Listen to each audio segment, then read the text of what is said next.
Alam mo ba kung bakit kahit anong pilit mong kalimutan ang nakaraan, bumabalik pa rin ito sa'yo sa mga sandaling tahimik ka? Bakit mas ramdam natin na mas masaya noon, kahit hindi naman pala perfect ang mga nangyari? May sikreto ang utak mo na hindi mo agad napapansin. At sa video na ito, bubuksan natin ang psychology ng nostalgia, kung bakit ang nakaraan ay mas magaan, mas masaya at minsan, mas masakit kapag binalikan. Hindi ito simpleng alaala lang. Isa itong psychological illusion na unti-unting kumakapit sa emosyon mo. At habang pinapakinggan mo ito, baka matuklasan mo na ang hinahanap mo sa nakaraan, hindi talaga doon nakatago. Bago tayo magsimula, kung gusto mo ng mga ganitong topic tungkol sa human psychology, emotions at behavior, huwag mong kalimutang mag-subscribe dito sa ating channel para lagi kang updated sa mga bagong kaalamang ibabahagi ko. 1. Bakit mas masaya ang nakaraan kaysa sa ngayon? May mga sandali sa buhay mo na bigla ka na lang titigil. Wala kang ginagawa, tahimik ang paligid, pero ang utak mo ay biglang bumabalik sa nakaraan. Isang simpleng alaala lang, isang lugar, isang tao, o isang panahon kung saan pakiramdam mo mas magaan ang lahat. At doon nagsisimula ang isang tanong na paulit-ulit mong hindi nasasagot. Bakit parang mas masaya ang nakaraan kaysa sa ngayon? Ang sagot ay hindi dahil mas maganda talaga ang nakaraan, kundi dahil ang utak mo ay may sariling paraan ng pag-filter ng alaala. Sa psychology, tinatawag itong rosy retrospection. Kapag lumipas na ang isang karanasan, hindi na natin naaalala ang lahat ng sakit, stress o pagod. Ang natitira na lang ay ang magagandang bahagi. Parang pinipili ng isip mo ang mga eksena na magaan sa pakiramdam at tinatanggal ang mabigat. Kaya kapag binalikan mo ang nakaraan, hindi mo na nakikita ang buong kwento. Ang nakikita mo na lang ay ang mga sandaling masaya ka, tumatawa ka, may kasama ka, o may pag-asa ka. Habang sa kasalukuyan kabaliktaran ang nangyayari. Ramdam mo lahat. Ramdam mo ang pressure, ang problema, ang pagod, at ang kawalan ng kasiguraduhan. Wala pang filter ang utak mo para gawing maganda ang ngayon dahil nararanasan mo pa ito. Dito nagkakaroon ng ilusyon na mas masaya ang nakaraan. Hindi dahil mas masaya talaga ito noon, kundi dahil hindi pa ito nababahiran ng real-time stress noong nangyayari pa lang. May isa pang dahilan. Ang nostalgia ay isang emotional escape. Kapag pagod ka na sa kasalukuyan, natural na bumabalik ang isip mo sa panahon na alam mong safe ka, kahit hindi perfect. Doon mo naaalala kung sino ka noon at kung paano ka ngumiti nang hindi iniisip ang problema. Pero may kapalit ito. Kapag sobra kang kumapit sa nakaraan, unti-unti mong napapabayaan ang ngayon. Parang kinukumpara mo ang isang edited version ng nakaraan sa raw at totoong kasalukuyan. At doon ka nagkakaroon ng pakiramdam na parang laging kulang ang buhay mo ngayon. Ang totoo, hindi ka kulang. Nagbago lang ang paraan ng pagtingin ng utak mo sa oras. Ang nostalgia ay hindi kalaban. Isa itong paalala na may mga masasayang bahagi ang buhay mo na totoo at nangyari talaga. Pero hindi ibig sabihin na doon na lang umiikot ang kaligayahan mo. Dahil kung titingnan mo ng mabuti, baka ang hinahanap mong saya sa nakaraan ay pwede mo ring simulan ulit ngayon. 2. Bakit laging mas perfect sa alaala ang nakalipas? May mga taong hindi mo na nakakausap, pero sa isip mo, malinaw pa rin kung paano sila tumawa. May mga lugar na hindi mo na napupuntahan, pero sa alaala mo parang perpekto pa rin ang pakiramdam doon. At minsan, tinatanong mo sarili mo, bakit ganoon? Bakit sa isip natin, ang nakalipas ay laging mas maayos, mas magaan at mas perpekto? Ang sagot ay nasa paraan ng pag-process ng utak mo sa alaala. Sa psychology, may tinatawag na memory reconstruction. Ibig sabihin, hindi kinukuhanan ng utak mo ng eksaktong replay ang nakaraan. Sa halip, binubuo niya ulit ito gamit ang natitirang emosyon at highlight moments. Kaya ang nangyayari, ang mga masasakit na detalye unti-unting nawawala sa focus. Ang naiwan ay yung mga moments na may meaning, may saya, at may emotional impact. Parang editor ang utak mo na nagpuputol ng eksena at pinipili lang ang best scenes. Dito nagsisimula ang illusion na perfect ang nakalipas. May isa pang factor, ang current emotion mo. Kapag stressed ka sa kasalukuyan, mas nagiging harsh ang comparison ng utak mo. Ang ngayon ay puno ng responsibilidad, problema at uncertainty. Kaya ang nakaraan, kahit hindi naman talaga perfect, nagmumukhang mas simple at mas masaya. Hindi dahil naging mas maganda talaga noon, kundi dahil mas magulo lang ang ngayon. May tinatawag ding fading effect bias. Ito yung tendency ng utak na mas mabilis kalimutan ang negative emotions kaysa sa positive ones.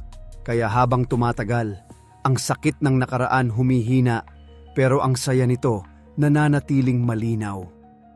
Kaya kapag binalikan mo ang nakalipas, parang lahat ay maayos. Parang wala kang pinagsisihan. Parang walang nasayang na oras. At parang lahat ay nangyari exactly the way it should be. Pero ang totoo, hindi iyon buong katotohanan. Isa lang itong emotional highlight reel ng buhay mo. At dito nagkakaroon ng dangerous illusion. Iniisip mo na ang nakaraan ay perfect phase ng buhay mo, kaya ang kasalukuyan ay palaging kulang. Pero kung iisipin mo ng mabuti, ang nakaraan ay hindi perpekto. May mga araw din doon na nahirapan ka, umiyak ka, at nagduda ka sa sarili mo. Hindi lang iyon kasing lakas ng alaala ng saya ngayon. Ang aral dito simple lang. Ang perfection ng nakaraan ay hindi realidad, kundi interpretasyon ng utak mo. Matututo kang hindi maliitin ang kasalukuyan dahil lamang sa ilusyon ng mas magagandang alaala. 3. Ang lihim ng nostalgia. Bakit hinahanap ng utak ang nakaraan? May mga gabi na kahit anong gawin mo para madistract ang sarili mo, bigla na lang may isang alaala na susulpot. Isang kanta, isang amoy, isang lugar o isang simpleng eksena mula sa nakaraan. At sa isang iglap, parang bumabalik ka sa panahong matagal mo nang iniwan. Pero ang tanong, bakit hinahanap ng utak mo ang nakaraan? Ang nostalgia ay hindi aksidente. Isa itong psychological mechanism ng utak para protektahan ang emosyon mo. Sa psychology, ang utak ay laging naghahanap ng emotional stability. Kapag ang kasalukuyan ay puno ng stress, uncertainty, o pressure, automatic itong bumabalik sa mga alaala kung saan mas stable ang pakiramdam mo. Kahit hindi perpekto ang mga iyon, basta alam ng utak mo na safe ka noon, doon ka niya dadalhin. Ito ang tinatawag na emotional regulation through memory. Parang safety button ng isip mo ang nostalgia. Kapag overwhelmed ka na sa ngayon, binubuksan ng utak mo ang mga lumang alaala para ibalik ang pakiramdam ng comfort at familiarity. Pero may mas malalim pa dito. Ang utak ng tao ay hindi lang basta nag-iimbak ng memories. Ginagamit din nito ang nakaraan para maghanap ng identity. Kaya minsan, ang paghahanap mo sa nakaraan ay hindi talaga tungkol sa mga pangyayari, kundi tungkol sa kung sino ka noon. Kapag nalilito ka sa kasalukuyan, hinahanap mo ang version mo noon na mas simple, mas buo o mas kampante sa sarili. Kaya ang nostalgia ay hindi lang pagbabalik ng alaala. Isa rin itong paghahanap ng sarili. May isa pang dahilan. Ang utak ay mahilig sa pattern. Kapag nakakita ito ng emotional triggers tulad ng music, smells, or familiar places, automatic nitong binubuksan ang memory files na may kaugnayan doon. Parang may hidden switch sa isip mo na kapag na-activate, biglang bumubukas ang nakaraan.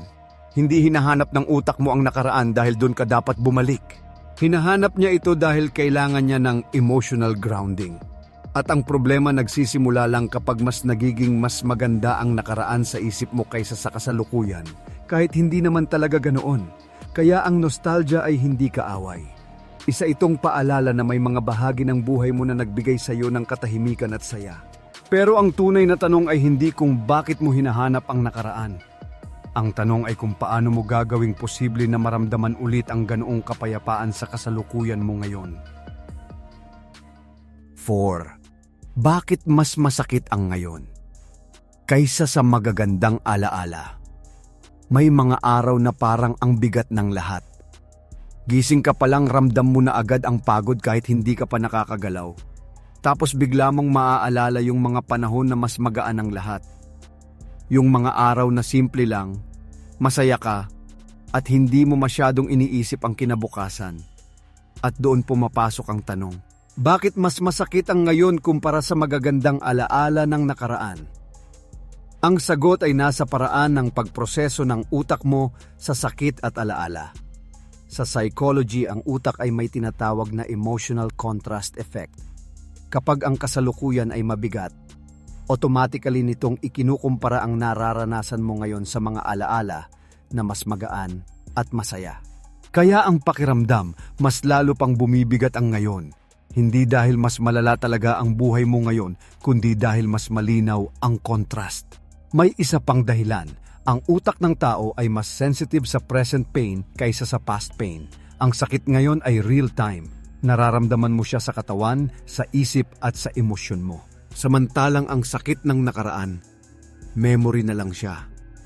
Lumalambot na, hindi na ganun kabigat. Kaya ang nangyayari, mas matindi ang bigat ng kasalukuyan kumpara sa alaala ng nakaraan na unti-unti nang nagiging mas safe sa isip mo. Dito rin pumapasok ang nostalgia. Kapag nasasaktan ka sa ngayon, natural na bumabalik ang utak mo sa mga alaala na nagbibigay ng comfort. Hindi dahil gusto mong tumakas, kundi dahil naghahanap ka ng pahinga. Pero may isang ilusyon dito. Habang mas masakit ang ngayon, mas nagmumukhang perpekto ang nakaraan. Hindi dahil perpekto talaga ito, kundi dahil hindi mo na nararamdaman ang hirap na kasama noon. Ang utak mo ay parang editor ng emosyon. Tinatanggal niya ang sakit ng nakaraan at iniiwan ang mga sandaling kaya mong balikan nang hindi nasasaktan. Kaya ang resulta, ang ngayon ay parang mabigat at ang nakaraan ay parang magaan. Pero sa totoo lang, pareho lang silang may halong saya at sakit. Ang kaibahan lang, ang ngayon ay buo mo pang nararanasan, habang ang nakaraan ay naproseso na ng panahon. At dito mahalaga ang realization. Hindi ibig sabihin na mas masama ang buhay mo ngayon. Ibig sabihin lang, mas conscious ka sa hirap dahil nandito ka pa sa gitna ng kwento. At kung minsan, ang kailangan mo lang hindi pagbabalik sa nakaraan, kundi pag-unawa na ang bigat ng ngayon ay bahagi ng proseso, hindi katibayan na mas masaya lang dati. 5. Bakit ang nakaraan laging mukhang mas masaya kahit hindi naman? May mga pagkakataon na bigla ka na lang mapapaisip, parang ang saya ng buhay noon. Mas simple, mas magaan, mas tahimik. Parang lahat mas okay kaysa ngayon.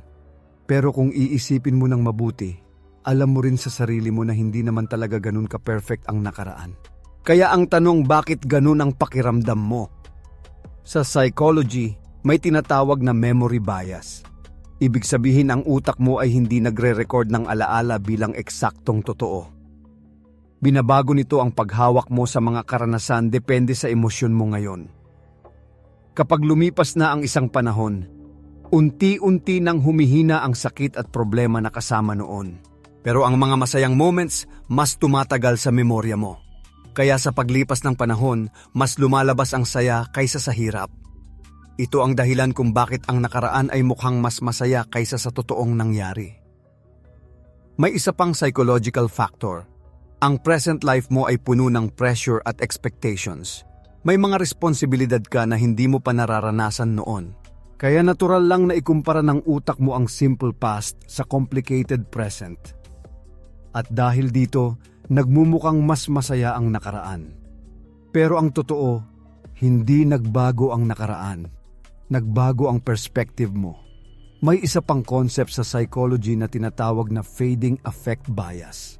Ibig sabihin, mas mabilis makalimutan ng utak ang negative emotions kaysa positive emotions. Kaya habang tumatagal, ang hirap ng nakaraan lumalabo, pero ang saya nito nananatiling malinaw. Kaya kapag binalikan mo ang mga lumang alaala, parang puro masasaya lang ang nangyari. Parang wala kang pinagdaanan na problema. Parang lahat ay smooth at magaan. Pero alam mo naman sa sarili mo, hindi iyon buong katotohanan. Ang nakaraan ay hindi mas masaya. Mas pinipili lang ng utak mo na alalahanin ang mga bahagi na hindi na masakit. At dito nagkakaroon ng ilusyon. Iniisip mo na dati mas masaya ka, kaya ngayon parang kulang ang buhay mo. Pero ang hindi mo napapansin, ang masaya noon ay resulta lang ng edited memory, hindi real-time experience. Ang aral dito simple lang. Huwag mong ikumpara ang buong katotohanan ng ngayon sa piniling alaala ng nakaraan. Dahil kung iintindihin mo ng maigi, ang nakaraan ay hindi mas masaya. Mas malinaw lang sa alaala mo ang mga sandaling gusto mong balikan. 6. The nostalgia effect. Bakit niloloko tayo ng ating alaala? May mga alaala na kapag binalikan mo, parang ang linaw, parang ang saya ng lahat noon, parang wala kang pinoproblema, at ang buhay ay mas simple at mas magaan. Pero kapag mas pinag-iisipan mo, doon mo marirealize na hindi pala ganun ka-perpekto ang mga nangyari. Kaya ang tanong, niloloko ba tayo ng ating alaala? Sa psychology, ang sagot ay oo, pero hindi sa masamang paraan. Ang utak ng tao ay hindi isang video recorder. Hindi nito in-store ang bawat detalye ng eksaktong nangyari. Sa halip, nire-reconstruct nito ang mga alaala base sa emosyon, meaning, at kung paano mo ito nararamdaman ngayon. Ito ang tinatawag na reconstructive memory. Kaya kapag binalikan mo ang nakaraan, hindi mo talaga nakikita ang buong katotohanan. Ang nakikita mo ay version ng nakaraan na binuo ng utak mo sa kasalukuyan. Dito pumapasok ang nostalgia effect. Ang nostalgia ay nagfi-filter ng alaala.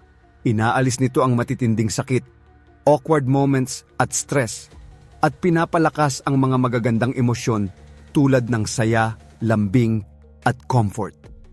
Kaya ang resulta, parang lahat ng nakaraan ay warm, peaceful, at meaningful. Pero hindi ito buong kwento. May isa pang psychological factor na tinatawag na peak end rule. Ibig sabihin, mas naaalala ng utak mo ang pinaka-emosyonal na bahagi ng isang experience at ang ending nito kaysa sa buong proseso. Kaya kung may isang masayang moment sa isang period ng buhay mo, doon naka-anchor ang buong alaala. Kahit na marami ring hirap sa gitna, nawawala na ito sa focus. Kaya parang niloloko ka ng alaala mo. Pero ang totoo, pinoprotektahan ka lang nito sa emotional overload. May isa pang dahilan. Ang utak ay gustong i-maintain ang sense of identity. Kaya binubuo nito ang nakaraan sa paraang nagbibigay ng coherence sa kung sino ka ngayon. Kung kaya, pinapaganda nito ang alaala para mas madaling tanggapin ang sarili mong journey. Pero may epekto ito sa kasalukuyan. Kapag sobra mong pinaniwalaan ang perfect past, nagiging unfair ang comparison mo sa ngayon. Ang real-time struggles mo ay ikinukumpara mo sa edited highlights ng nakaraan at dito nagkakaroon ng emotional imbalance. Ang nostalgia ay hindi kalaban. Isa itong natural na paraan ng utak para alagaan ang emosyon mo. Pero kailangan mong tandaan na ang mga alaala ay hindi replay, kundi reconstruction. 7. Bakit kapag malungkot ka, biglang bumabalik ang nakaraan? May mga oras na wala namang nangyayaring kakaiba, pero bigla ka na lang makakaramdam ng lungkot. Tahimik ang paligid pero ang isip mo ay parang gumagala. At doon, isa-isa silang bumabalik. Mga alaala ng nakaraan, mga taong minsang naging mahalaga, at mga panahong pakiramdam mo ay mas buo ka. Kaya ang tanong, bakit kapag malungkot ka, mas bumabalik ang nakaraan sa psychology? May tinatawag na mood congruent memory. Ibig sabihin, ang emosyon mo ngayon ay nakakaapekto sa kung anong alaala ang mas madaling lumabas sa isip mo. Kapag malungkot ka, mas madaling ma-access ng utak mo ang mga alaala na may emotional connection sa lungkot, nostalgia, o longing. Hindi dahil pinipili mo ito, kundi dahil tugma ito sa nararamdaman mo ngayon. Parang may automatic search engine ang utak mo na hinahanap ang mga alaala na kapareho ng emosyon mo. Kaya habang mas tahimik at malungkot ang kasalukuyan, mas lumalakas ang boses ng nakaraan. May isa pang dahilan. Ang utak ng tao ay laging naghahanap ng comfort kapag may emotional discomfort. Kaya kapag nalulungkot ka, natural na bumabalik ka sa mga alaala na nagbibigay ng sense of safety. Kahit sandali lang. Hindi ibig sabihin nito na gusto mong bumalik doon. Ang ibig sabihin lang, naghahanap ang isip mo ng lugar kung saan minsan kang nakaramdam ng kapanatagan. Pero may epekto ito. Habang mas bumabalik ka sa nakaraan kapag malungkot ka, mas nagiging idealized ang memorya mo. parang nagiging mas maganda ang dating kaysa sa totoong nangyari. At kapag bumalik ka sa kasalukuyan, mas lalong bumibigat ang pakiramdam mo dahil ikinukumpara mo ito sa na-edit na alaala. May isa pang psychological layer dito. Ang utak ay gumagamit ng autobiographical memory para buuin ang sense of identity mo.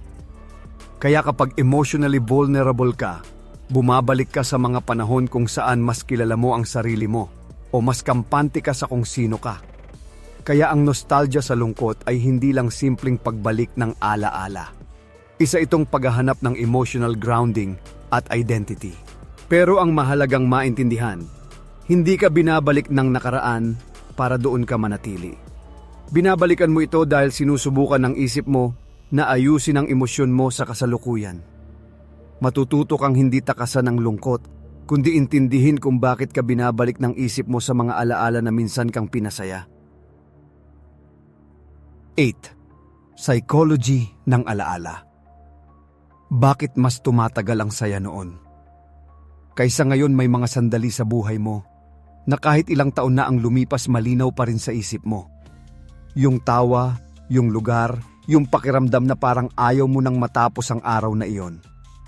Pero nakakapagtaka, habang tumatagal, mas lalo pang nagiging masaya sa alaala kaysa sa aktwal na nangyari noon. Kaya ang tanong, bakit mas tumatagal ang saya noon kaysa sa ngayon? Sa psychology, may tinatawag na fading affect bias. Ito ang tendency ng utak na mas mabilis kumupas ang negative emotions kaysa sa positive emotions. Ibig sabihin, habang lumilipas ang panahon, ang sakit at pagod ng nakaraan ay unti-unting nawawala. Pero ang masasayang emosyon, mas matatag ang kapit nito sa memorya mo. Kaya kapag binalikan mo ang nakaraan, mas lumalabas ang saya kaysa sa hirap. May isa pang dahilan. Ang utak ay hindi pantay mag-store ng emosyon. Ang mga moments na may mataas na emotional value tulad ng masayang bonding, first experiences o meaningful connections ay mas malakas ang retention sa memory. Kaya kahit isang simpleng araw lang noon, kapag may kasamang matinding saya, tumatatak ito ng matagal sa isip mo. Samantalang ang kasalukuyan, hindi pa buo ang kwento. Nararanasan mo pa lang ang lahat ng emosyon ng sabay-sabay. May saya, may stress, may pagod, may pressure. Kaya hindi pa malinaw kung alin ang matitira sa alaala mo sa hinaharap. Dito pumapasok ang ilusyon na mas masaya noon. Hindi dahil mas maganda talaga ang nakaraan, kundi dahil tapos na ito at naproseso na ng utak mo. Samantalang ang ngayon ay raw pa. Hindi pa nahihiwalay kung ano ang mananatili at kung ano ang mawawala. May isa pang faktor. Ang utak ay mahilig sa meaning making. Kaya kapag may nakaraan na may emotional impact, binibigyan ito ng mas mataas na value habang tumatagal. Parang sinasabi ng isip mo na mahalaga ito kaya hindi ko dapat kalimutan. Kaya ang saya noon ay nagiging mas malalim sa alaala mo kaysa sa aktwal na karanasan. Pero mahalagang maintindihan, hindi ibig sabihin na mas masaya talaga ang nakaraan. Ibig sabihin lang, mas maingay ang emosyon noon habang nangyayari, pero mas malinaw na ang seleksyon ng alaala ngayon. At dito pumapasok ang realization. Hindi sinusukat ang saya sa kung gaano ito katagal tumatagal sa alaala, kundi sa kung paano mo ito nararanasan sa mismong sandali. Kaya kung pakiramdam mo mas masaya ang noon, baka hindi dahil mas maganda ito, kundi dahil tapos na ito at ang utak mo ay pinili na lamang ang pinakamagagandang bahagi na pwedeng balikan. 9. Ang nakaraan ay mas masaya ba talaga o ilusyon lang ng utak? May mga sandali na titigil ka lang, mapapatingin sa kisame o sa labas ng bintana at bigla mong maiisip, ang saya noon. Ang simple ng buhay dati. Mas magaan ang lahat kumpara ngayon. Pero sa gitna ng pagbalik na yon, may isang tanong na dapat mong harapin. Totoo ba na mas masaya ang nakaraan o isa lang itong ilusyon ng utak? Sa psychology, ang sagot ay mas komplikado kaysa oo o hindi. Ang utak ng tao ay hindi objective recorder ng buhay. Isa itong meaning-making machine. Ibig sabihin, hindi lang nito iniimbak ang nangyari, binibigyan din nito ng kahulugan ang bawat karanasan base sa emosyon mo ngayon. Kaya kapag mas mabigat ang kasalukuyan, mas nagmumukhang masaya ang nakaraan. Hindi dahil nagbago ang nakaraan, kundi dahil nagbago ang lens ng pagtingin mo dito. May tinatawag na positivity bias in memory. Mas malakas ang tendency ng utak na panatilihin ang magagandang alaala habang unti-unting binabawasan ang emotional weight ng masasakit na karanasan. Kaya ang resulta, ang nakaraan ay nagiging highlight version ng buhay mo. Pero may isa pang psychological factor, ang comparison effect. Kapag hindi ka satisfied sa kasalukuyan, automatic na ikinukumpara ito ng utak mo sa mas ideal na bersyon ng nakaraan. At dahil ang nakaraan ay edited na sa alaala, lagi itong panalo sa comparison. Dito nagmumula ang pakiramdam na mas masaya noon. Pero ang tanong, ilusyon lang ba ito? Sa isang banda, oo. Ilusyon ito ng memory reconstruction. Hindi mo nakikita ang buong katotohanan ng nakaraan, kundi ang piniling bahagi lang ng utak mo. Pero sa kabilang banda, hindi rin ito basta kasinungalingan. Dahil totoo rin ang saya na naramdaman mo noon. Hindi ito gawa-gawa lang. Nangyari ito at naging bahagi ng buhay mo. Kaya ang nakaraan ay parehong totoo at hindi totoo. Totoo ang mga emosyon, pero hindi kumpleto ang larawan na dala ng alaala. At dito pumapasok ang mahalagang realization. Kapag sinabi mong mas masaya ang nakaraan, maaaring hindi ito eksaktong katotohanan, kundi interpretasyon ng utak mo na naapektuhan ng kasalukuyang emosyon mo. Kaya ang peligro ay hindi ang pagbalik sa nakaraan, kundi ang paniniwala na doon lang nangyari ang tunay na saya. Dahil kung iisipin mo ng mabuti, ang nakaraan ay hindi mas masaya kaysa sa ngayon. Iba lang ang paraan ng utak mo para ipakita ito sa'yo. 10. Bakit mas nakakapit ang puso sa dating masasayang sandali? May mga alaala na kahit ilang taon na ang lumipas, hindi pa rin nawawala ang bigat at lambing sa dibdib mo kapag naaalala mo. Isang simpleng tawanan, isang kwentuhan, o isang sandaling akala mo noon ay ordinaryo lang pero ngayon ay napakahalaga na. Kaya ang tanong, bakit mas nakakapit ang puso sa dating masasayang sandali? Sa psychology, may tinatawag na emotional tagging. Ang utak ng tao ay naglalagay ng emotional marker sa bawat karanasan. Kapag ang isang sandali ay may kasamang matinding saya, connection, o sense of belonging, mas malakas ang kapit nito sa memory system ng utak. Kaya kahit lumipas na ang panahon, hindi lang ito basta alaala. Isa itong emosyon na naka-embed sa isip mo. May isa pang dahilan. Ang peak emotional moments ay mas matibay sa memory. Ayon sa peak end rule, mas naaalala ng utak ang pinaka-intense na bahagi ng isang karanasan at ang ending nito. Kaya kahit maikli lang ang masayang sandali, kapag naging peak moment ito, tumatatak ito ng matagal. Dito pumapasok ang nostalgia. Kapag binalikan mo ang mga dating masasayang sandali, hindi lang utak ang gumagana, pati puso mo, kasi ang mga alaala na ito ay nakalink sa identity mo. Dito mo minsang naramdaman na masaya ka, buo ka, at may connection ka sa iba. Kaya hindi lang ito simpleng paggunita. Isa itong emotional reconnection sa dating version mo ng sarili mo. Pero may twist dito. Habang tumatagal, ang utak ay nag-filter ng sakit at stress na kasama ng mga sandaling iyon. Ang natitira ay ang emotional highlight. Kaya mas humihigpit ang kapit ng puso sa mga alaala na iyon dahil mas magaan na silang balikan kumpara sa totoong hirap na kasama noon. Kaya nagiging mas ideal ang nakaraan sa pakiramdam. Hindi ka nakakapit sa nakaraan dahil doon ka lang naging masaya. Nakakapit ka dahil doon mo naramdaman ang isang emosyon na gusto mong balikan. At hindi iyon limitado sa nakaraan. Ang totoo, ang kakayahan mong maramdaman ang ganoong saya ay nasa iyo pa rin. Hindi ito nawala. Nagbago lang ang sitwasyon, hindi ang kapasidad mong maging masaya. Kaya ang nostalgia ay hindi lang paghawak sa nakaraan. Isa rin itong paalala na ang mga sandaling minahal mo noon ay posible pa ring maranasan ulit. Sa ibang anyo, sa ibang panahon, sa kasalukuyan mo ngayon. At kung iisipin mo ng mabuti, hindi ka talaga niloloko ng nakaraan. Hindi rin ito mas masaya kaysa ngayon. Ang ginagawa lang ng isip mo ay pinipili ang mga sandaling gusto mong balikan at tahimik na binubura ang bigat na kasama nito. Kaya ang nostalgia ay parang isang salamin na hindi buo ang refleksyon. Maganda ang nakikita mo, pero hindi lahat ng detalye ay nandyan pa. At sa huli, hindi tanong kung bakit mas masaya ang nakaraan. Ang tunay na tanong ay kung bakit patuloy mong hinahanap ang pakiramdam na minsan mo nang naranasan. Dahil baka ang hinahanap mo talaga ay hindi nakaraan, kundi yung version mo ng sarili mo na mas payapa, mas buo, at mas marunong makaramdam ng saya.